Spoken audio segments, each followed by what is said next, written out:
reiškia Cone Penetration Test. Na, dabar, kadangi matot Cone Penetration, mes vertėm statinis zondavimas, tai dabar labai dažnai irgi lietuviškai verčia ne statinis zondavimas, o statinė penetracija. Kodėl taip vadinasi? Todėl, kad į gruntą yra smeigiamas štai tokios skersmens strypas. Jis gali būti ilga ir šitą.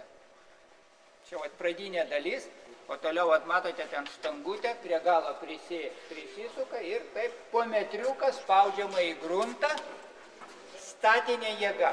Todėl ir vadinasi statinės penetracijos bandymas. Nes šitas strypas yra spaudžiamas statinė jėga į gruntą.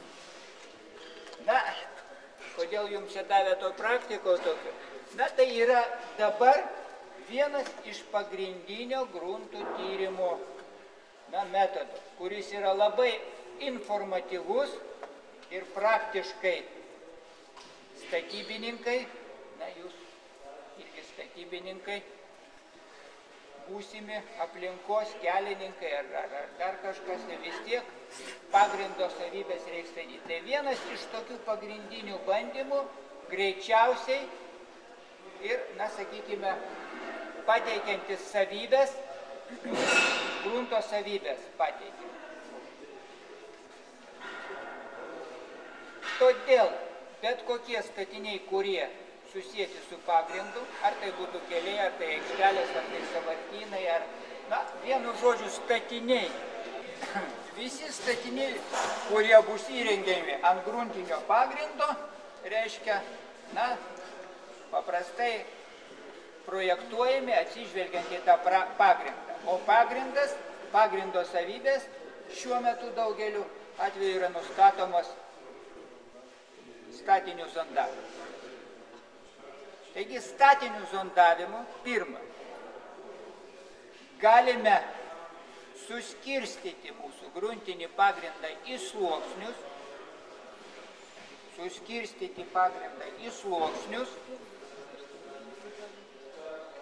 nustatant antrą, kiekvieno sluoksnio storį ir trečią, nustatant kiekvieno sluoksnio mechaninės savybės. Mechaninės savybės tai yra stiprio rodikliai ir deformuojamumo rodikliai. Tai yra deformuojamumo rodikliai gruntuose yra deformacijų modulis. Va. Praktiškai gaunam visus duomenis reikalingus projektuoti pamatus ir pagrindą.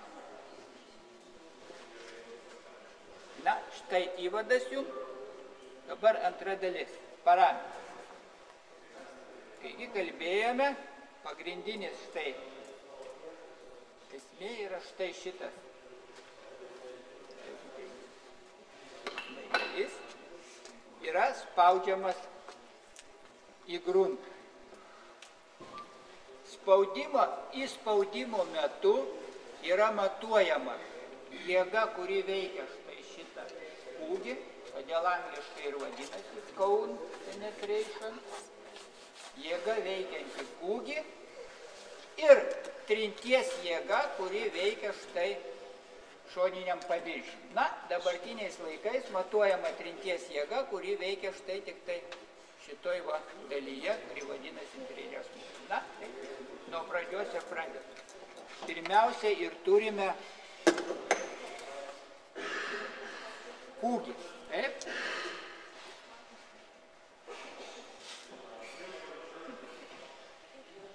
Kadangi Europoje paplito plačiai, taip, naudojama ir kad suprastų visose Europoje, tiek Anglijoje, Prancūzijoje, Italijoje, ir Ispanijoje, ir Lietuvoje, buvo išleistas standartas, kuris griežtai reglamentuoja štai šio kūgio matmenį. Na, patys suprantat, jeigu kūgis didesnis, jeigu taip, todėl ir reglamentu. Kūgio kampas yra 60 laipsnių, tarp kita ko, antram lape yra pagalbinė medžiaga, kurią jūs galite pasinaudoti ir nebūtinai rašytis. Yra užrašyta antram lape visi duomenys, kuriuos aš jums pasakysiu. Taigi kūgio kampas 60 laipsnių, štai šita nuožulni dalis, aukštis jos 30, čia dar yra, matote, tokia rantelis 5 mm, viso aukštis 35 mm, skersmuo 35,7 mm. Taigi, jeigu štai turim tokius matmenis, kūgio skerspjūvio plotas bus 10 kvadratinių centimetrų. Na, jis tam ir parengtas tokie matmenys, kad gautųsi 10 kvadratinių centimetrų. Tai va štai vienas iš pagrindinių dalykų yra kūgis. Toliau minėjau, yra jėga trinties mova, štai jie. Jos skersmuo yra 36 mm, aukštis 133 mm. Na, tokie matmenys parinkti tam, kad šitos movos paviršiaus plotas būtų 150 kvadratinių centimetrų. Na, čia grindai dėl skaičiavimo patogumų. Na, kokiais būdais matuojama ta jėgos veikiančios kūgį ir, reiškia, trinties jėga veikianti štai movos paviršiui. Kaip matote, yra toks metalinis dalis, ant jo užklijuota tenzo davikliai. Tenzo davikliai, na, jų tokia savybė yra, kad spaudžiant šitas metalas deformuojasi, jo deformacijos priklausomai nuo jėgos yra labai gerai žinomos, reiškia, nuo jėgų deformacijų dydžio. Deformuojantis metalui keičiasi šitų tenzo daviklių varža, na, varža iš mokyklos kurso keičiantis varžai, jeigu teka srovė, keičiasi įtampa. Taip, įtampos pokyčius mes galime labai tiksliai išmatuoti prietaisais, na, jokių problemų. Taigi, poveikius veikiančius kūgį ir šoninę trintį mes labai tiksliai galime išmatuoti štai šitais tenzo davikliais. Na, o toliau jau, reiškia, esmė yra ta, kaip kokiais būdais, reiškia, tai bus perduodama į matavimo prietaisus.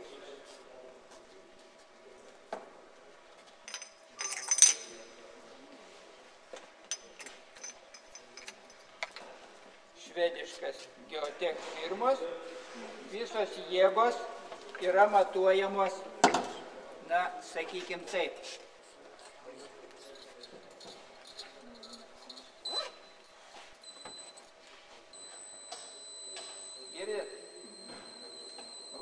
Atitinkamai veikiant kūgiui ir šinties trintai, reiškia, keičiasi garsas ir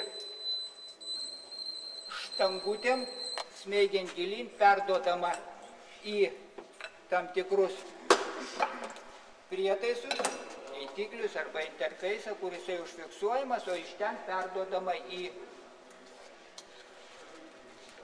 kompiuterį. Na, jeigu jūs pasiversite vieną lapuką,